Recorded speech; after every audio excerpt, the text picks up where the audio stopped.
published very recently your experience about the tunnels in Las Vegas. Yeah. So you said, here's a tunnel and there's going to be, I forget my numbers, but 70 Teslas moving this many people, and this is the right. Thing. And you showed, this is very revealing, but you showed a number of cars, 5 or 6 or 7 cars, stopped to load and unload passengers at the beginning or the end of a tunnel. So there's stations, and passengers have to come into that station, get in, mount a vehicle, get into a vehicle. And I don't care what the vehicle is. It goes into that vehicle and it goes somewhere down some tunnels, and then it gets off another station and gets out of that vehicle. Here's the point. Right now, today, Tesla has a driver, and your article makes the point that these are not even automated vehicles. These happen to be Teslas. They happen to have a driver, so they're taxis. And the point is that at some point, we expect to take the drivers out. When you take the drivers out, let's do this in stages. When you take the drivers out, you have to have what we call an orchestration system or a traffic management system that says taxi 7 goes to station 3 and goes to spot 91 and so on. So you have to assign, obviously, that when the user says, I want to get to station 6, that the system takes that vehicle to station 6, but it has to stop in a location. Well, you say, well, that's obvious. And it is.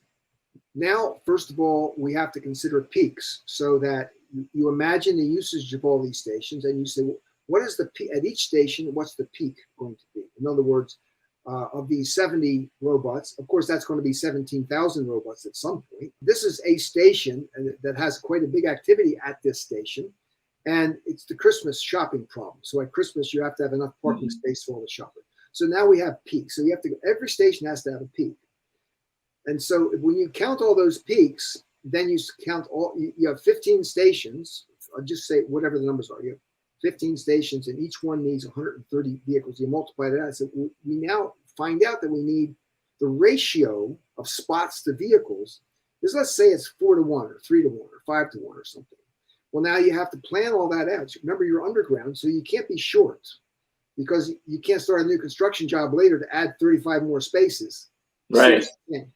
Now, that's not a big problem. This is all we can work. We can work all this out, and maybe we'll have some queuing. Maybe if all the spots are taken, maybe my robot will have to wait a little bit in the tunnel for a space to show up. Well, that's a congestion problem.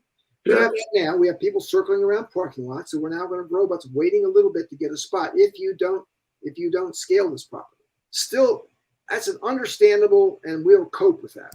Now I want to add something new. I want to say that we're going to allow another company to operate their vehicle. So right now, that whole system is just Tesla's, all vehicles. There's one operator. That one operator is operating all the vehicles. Well, now we're going to have a circumstance. We're going to have another. We need FedEx to use those tunnels. And FedEx is going to put in a certain whatever vehicle to move goods from station to station. And there'll be people at the station. There'll be something at the stations that load and unload. Don't worry about that. But we need a spot. We need an unload spot for those vehicles. Well, now, or we're going to say, well, in order for FedEx to do that, they have to be a member of the Tesla coordination system.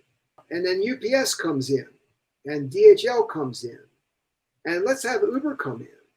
And so now we have 9 operators. And so if you have Tesla operate that, then Tesla can favor and disfavor who they want to or not.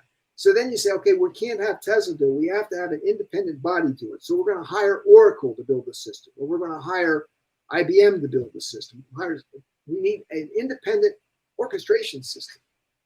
You start to see where this breaks down. Still, this becomes the classic telecommunications problem, really. Yeah. I mean, it's a telecommunications network you're talking about. yeah. Well, it's a classic logistics. I call it logistics problem, but it's. Yeah. What I just told you is a minor nightmare. Now, I would like you to move that whole thing out to our streets. And I'd like you to say, I would like you to include roadways, bike lanes, sidewalks. I want you to include all of that, not just the tunnels. See, the tunnels are fixed, clear clean. We understand that tunnel system is a very tidy system. Right. No traffic lights. Yeah. In spite of, well, no, for example, no traffic lights, but in spite of all the problems that I just introduced, it's a pretty tidy system. It's brilliant. And, you know, we're going to find a way to have non-Tesla vehicles operate in that Tesla structured space. Bring that out onto the street, sidewalks, bike lanes, roadways, which are in all, and I think you said it somewhere in your comments that I just saw. Some of this infrastructure is in terrible shape. And so now let's bring in robo-taxis into that. And let's make it a little bit more interesting. Let's bring in these little robots into that. And let's have some of those robots plowing snow at the same time. I think I saw a video from you on that. This is all the work that I'm doing, the URF work. It's all about trying to make all of these things work in a coordinated fashion, given the infrastructure that we have and given our expectation from all these vehicles. It's a very daunting problem. Again, it just the parallels to the telecommunications network to me are just, there's so many. Yep. Yep. No, it is exactly a telecommunications problem, a logistics problem. And what's surprising me is that we are so focused on getting these devices automated, getting the robo-taxis and the whatever, the delivery robot, all, it doesn't matter what they are. It's so glorious that we're going to automate them. And so few people are paying attention to the traffic systems. The orchestration. You call them orchestration, call them traffic, call it what you want. It's like, you're not going to have an airport without air traffic control. Right. You're not going to have robots running around multiple vendors, multiple operators without ground traffic control.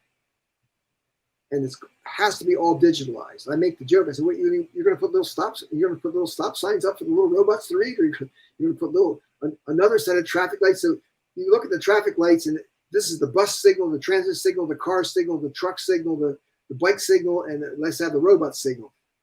That's not going to work. Yeah. I was speaking to one city, and they said we already know that we have to digitalize everything.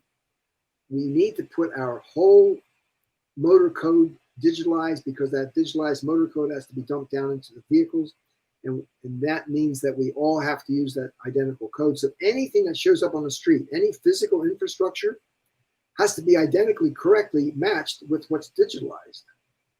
And we've never done that before. We can't keep regulations up to date with anything. How are you going to keep physical infrastructure up to date with your digital regulations? We're not equipped to do that. Yeah. Interesting. I could see how it would be useful though, just for humans, even if just on your smartphone it tells you, hey, you're exceeding the speed limit for this road or whatever. Just that's not impossible. That's thinkable. What we want. I know Google Maps has it. When you're automated taxi, what I'm talking about a level 4 or 5. You're not driving. This is an automated. Right. This is wherever you are now. It is automated, and it has to obey all the rules. And I'm out driving my car. I have a level 1 car, and I'm driving my car in the same roads you are, and I have signs and lights and so on. And I'm behaving well. I'm a good driver, and I'm following all those rules. We have to make 100% sure there's not a tiny crack of light in between the rules your car is following and the rules that I'm following. It cannot be any difference. Yeah. Because I'm going to be surprised. Why did your vehicle behave that way? And to make it worse, imagine that I'm not such a good driver and I'm cutting corners everywhere.